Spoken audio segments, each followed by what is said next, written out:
লিচুপুর গ্রামে বাস করত এক গরিব কৃষক। সে কৃষক হলেও সামনে যে কাজ পেত সেই কাজই করত।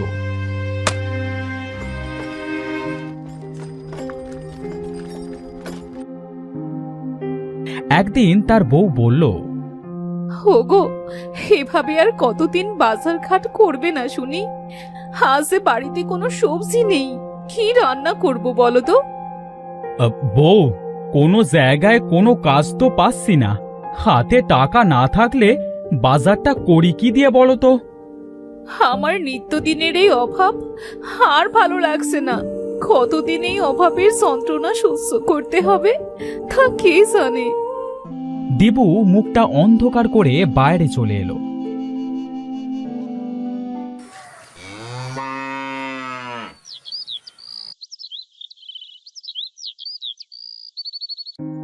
সন্ধ্যায় যখন তারা ঘরে ছিল, অজয় নামের একটা লোক দিবুদের বাড়ি আসলো। দিবু, এই দিবু, আরে তোরা কেউ কি বাড়িতে নাই নাকি?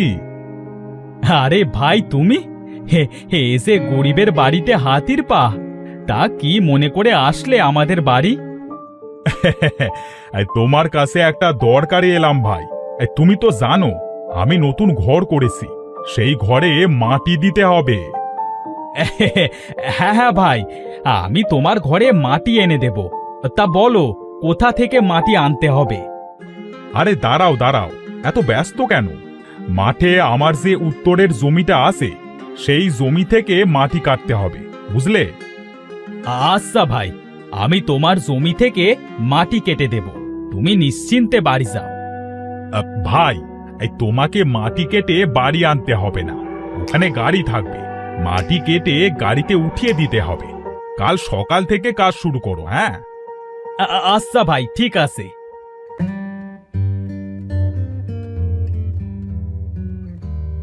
ওগো, সৃষ্টিকর্তা মনে হয় এবার আমাদের দিকে চোখ তুলে তাকালেন। হ্যাঁ গিন্নি, কাল থেকে কাজে গেলে আমাদের খাবারের কষ্টটা মনে হয় কিছুটা কম হবে।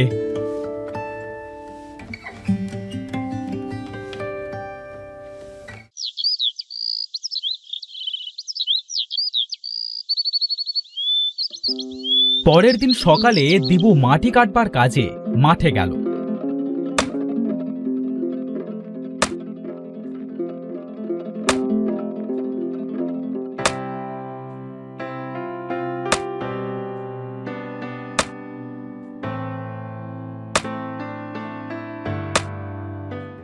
মাটি কাটতে কাটতে সে মাটির নিচে একটা ভাঙা পাতিল পেল।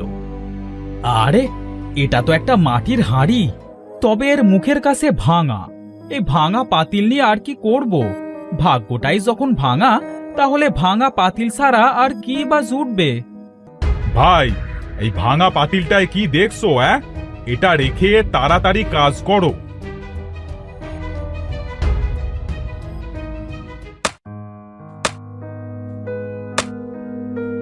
দিবু মাটি কাটবার কাজ সেরে বিকেলে বাড়ি যাবার জন্য পা বাড়ালো।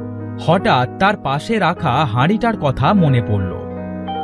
আরে, হাঁড়িটার কথা তো ভুলেই গিয়েছিলাম। হাঁড়িটা নিয়েই যাই, আমাদের তো একটা হাঁড়ি, এই ভাঙা হাঁড়িতে না হয় চাল টাল রাখবো।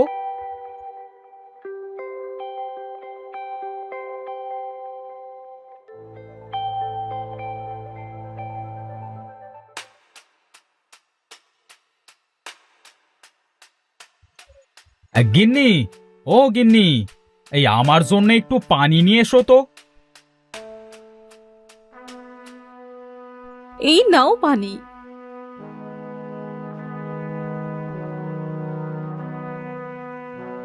এই ভাঙা পাতিল আবার কোথা থেকে আনলে?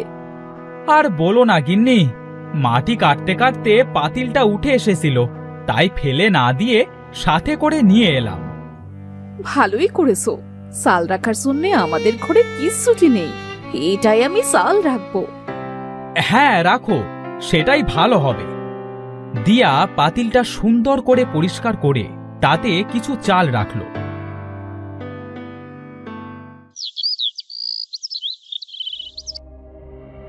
বাইরে কাজ গুছিয়ে সন্ধ্যার সময় দিয়া আর দিবু যখন ঘরে গেল, দেখলো পাতিল থেকে চাল নিচে পড়ে যাচ্ছে।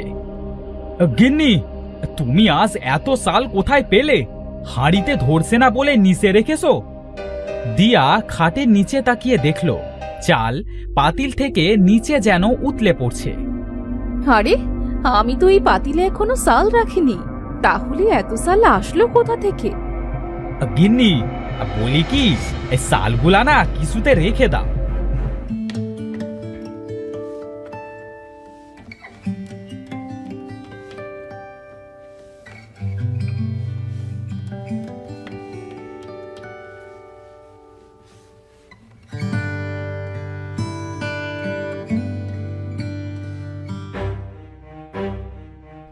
আরে দেখো, এই পাতিল আবার চালে ভরে গেছে। এইটা তো জাদুর পাতিল মনে হয়। আমার কিন্তু খুব খুশি লাগছে। গিন্নি, আমাদের কষ্টের দিন বুঝি এবার শেষ হবে। শোনো গিন্নি, এই পাতিলের কথা যেন ভুলেও কেউ টের না পায়। আরে না না, কেউ টের পাবে না। তুমি এক কাজ করো, এই পাতিলের ভেতরে কিছু টাকা রেখে দেখো তো, টাকা হয় নাকি। যেই ভাবা সেই কাজ। দিবু পাতিলের ভেতরে টাকার একটা নোট রাখতেই সম্পূর্ণ পাতিলটা টাকায় ভরে গেল। আরে বাপরে, এটা তো ভারী অবাক করা কথা।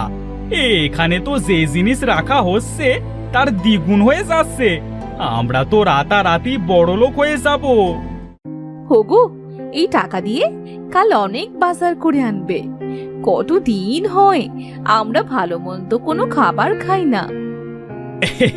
এই আনবো গিন্নি, আনবো।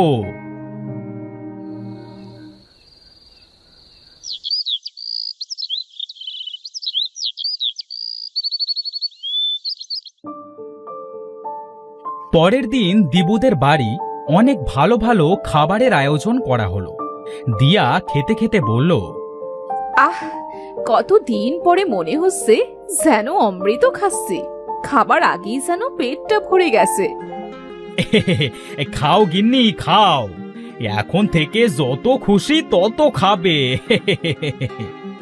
হোগো, এবার আমাদের এই ভাঙা বাড়িটা ভেঙে একটা সুন্দর দেখে বাড়ি করলে কেমন হয় বলো তো? কথা তো মন্দ বলনি। তাছাড়া এবার যদি ঝড় বৃষ্টি হয় তাহলে তো আমরা এই ঘরে থাকতেই পারবো না। দেখি, এই আমি কালই ঘরের মিস্ত্রির সাথে কথা বলবো। হ্যাঁ। পরের দিন দিবু ঘরের মিস্ত্রির সাথে কথা বলে তাদের সেই পুরনো বাড়িটা ভেঙে সেখানে একটা সুন্দর দেখে নতুন প্রাসাদ করল। আশেপাশের মানুষ তো দিবুর আঙুল ফুলে কলাগাছ হওয়াটা দেখে স্বাভাবিকভাবে নিল না। ভাই, দেখেছিস, দিবু আমাদের মতো একজন গরিব কৃষক ছিল, আর হঠাৎ করে সে এত টাকার মালিক কিভাবে হলো? হ্যাঁ, সেটাই তো ভাই, গ্রামের সবাই তো তাই বলাবলি করছে। ভাই, আমরা আজ রাতে ওদের সব ঘর তল্লাশি করব। হ্যাঁ, দেখি এদের এত টাকার মালিক হবার কারণটা কি। হ্যাঁ হ্যাঁ ভাই, ঠিকই বলেছ। চলো আজ রাতে তাহলে গিয়ে দেখি ওদের টাকার রহস্যটা কি।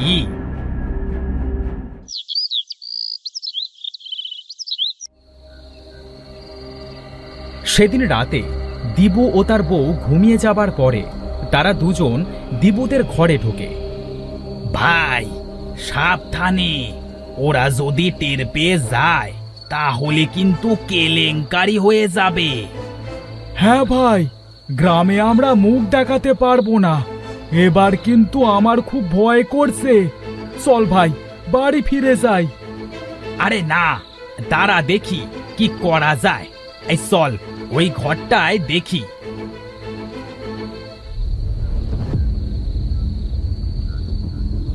তারা ঘরের ভেতরে যেতেই তাজু টেবিলে চোট খেয়ে টেবিলে থাকা ফুলদানিটা পড়ে যায়। ঘরের ভেতরে প্রচন্ড শব্দ হওয়ায় দিবু ও তার বউ জেগে যায়। গিন্নি, এই গিন্নি, তাড়াতাড়ি ওঠো, আমাদের বাড়িতে নিশ্চয়ই চোর টোর কিছু এসেছে। হ্যাঁ, মনে হচ্ছে আমাদের হাড়িটার খবর কেউ পেয়ে গেছে। তাড়াতাড়ি ওঠো। ভাই, তাড়াতাড়ি ওঠ, না হলে ওরা এক্ষুনি চলে আসবে। তারা দুজন দিবুরা আসার আগে ঘর থেকে বেরিয়ে গেল। দুজন ঘরে এসে দেখল একটা ফুলদানি ভাঙা, আর পাশে একটা বিড়াল ডাকছে। যাক, বাসা গেল। আমি তো ভাবলাম হাড়িটা বুঝি চোরে চুরি করতে এসেছে। বাবা রে, আমায় তো এই বিড়ালটা ভয় পাই দিয়েছিল। আজ চলো, আজ এই রুমে ঘুমিয়ে পড়ি।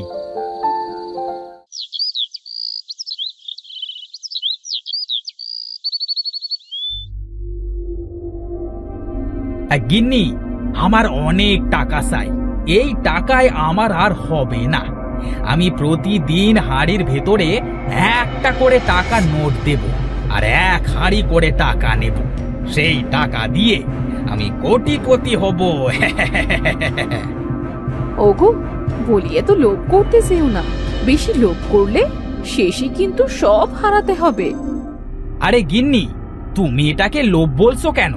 এই টাকা পয়সা যদি নাই পাই, তাহলে এই অকেজো পাতিল রেখে আর কি করব? ওটা ফেলে দিও। মুখে যা আসছে তাই বলে যাচ্ছ। যার জন্য এত কিছু পেলে তাকেই কিনা আজ অকেজো বলছো? এই তুমি চুপ থাকো। পাতিলটা আমি পেয়েছিলাম, আমি। এটা মনে রেখো, আমি এটা দিয়ে যেটা খুশি সেটা করতে পারি। হ্যাঁ, জ্ঞান দিচ্ছে।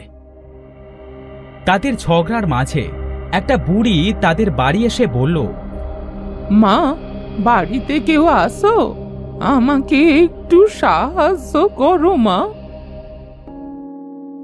কি বলছো গো বুড়িমা? আমাকে একটু সাহায্য করো মা। আমার যে খুব খাবার কষ্ট, কিছু খাবার দেবে মা আমাকে? হ্যাঁ বুড়িমা, তুমি ভেতরে চলে এসো, আমি তোমাকে খাবার দিচ্ছি। দিয়া বুড়িকে নিয়ে ঘরের ভেতরে গেল। দিবু বুড়িকে দেখে বলল, এই কি হলো? এই বুড়িকে তুমি বাইরে থেকে বিদায় না করে ঘরের ভেতরে আনলে কেন? হ্যাঁ, কি বলছো তুমি বুড়িমার সামনে? ইনি ক্ষুধার্ত, তাই খেতে এনেছি। যাও, একে বাইরে খাবার দিয়ে বিদে করো। স্যা স্যা স্যা স্যা স্যা, কি ময়লা দেখতে। হ্যাঁ, থাক বাবারা, তোমরা আমার জন্য নিজেদের ভেতরে আর ঝগড়া করো না, আমি চলে যাচ্ছি। বুড়ি কথা বলে তাদের বাড়ি থেকে চলে গেল। দিবু দিয়াকে বলল, এই, তোমাকে আজ বলে দিলাম যে সে মানুষকে আমার বাড়িতে আনবে না, বুঝেছো? তুমি অনেক পাল্টে গেছো, আগের মতো আর নেই। আগে আমরা গরিব ছিলাম, তবে শান্তি ছিল। এখন এখন অনেক টাকা আমাদের, তবুও যেন কোনো শান্তি নেই। হ্যাঁ, যত সব অলুক্ষণে কথা। আমি এখন হাঁড়ির ভেতরে টাকা দেব। আমি ঘরে গেলাম, হাঁড়িটা নিয়ে এসো ঘরে। দিবু এই কথা বলে ঘরের ভেতরে চলে গেল। দিয়া হাঁড়িটা নিয়ে গেল দিবুর কাছে।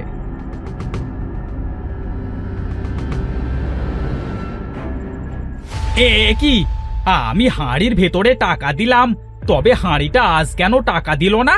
হ্যাঁ, তোকে আমি এই হাড়িটা দিয়েছিলাম কারণ তুই অনেক ভালো ছিলি, কিন্তু এখন তোর মনে অনেক অহংকার, তাই তোর থেকে আমি আবার সব কেড়ে নিলাম। না বুড়িমা, তুমি আমাকে ক্ষমা করে দাও। আমি আমার মনে আর কোনো দিনও অহংকার আনবো না। তোকে আমি অনেক দিয়েছিলাম, কিন্তু দিন দিন তোর চাহিদা এত বেড়ে গেল যে তা সীমার বাইরে চলে গেছে। তোর গরিবে মানাবে, টাকাতে নয়। এ কথা বলে বুড়িটা হাঁড়ি থেকে গায়েব হয়ে গেল। দিবুর ঘরটাও আগের মতোই ভাঙাচোরা হয়ে পড়ে রইল। হ্যাঁ, সৃষ্টিকর্তা আমাকে পরীক্ষা নিয়েছে, তবে সেই পরীক্ষায় আমি পাশ করতে পারি নাই। খুব ভালো হয়েছে। বুড়িমা তোমাকে ঠিক কথাই বলেছে। তোমাদের মতো মানুষদের টাকায় নয়, সেরা কাপড়েই মানায়। গিন্নি তুমি আমাকে ক্ষমা করে দাও, আমি আমার ভুল বুঝতে পেরেছি। তোমার ভুল নিয়ে তুমি থাকো। আমি তোমার মতো মোটা মাথা মানুষের সাথে আর সংসার করতে পারবো না। অনেক কষ্ট করেছি তোমার কাছে এসে। দিয়া কথা বলে দিবুর বাড়ি থেকে বেরিয়ে গেল।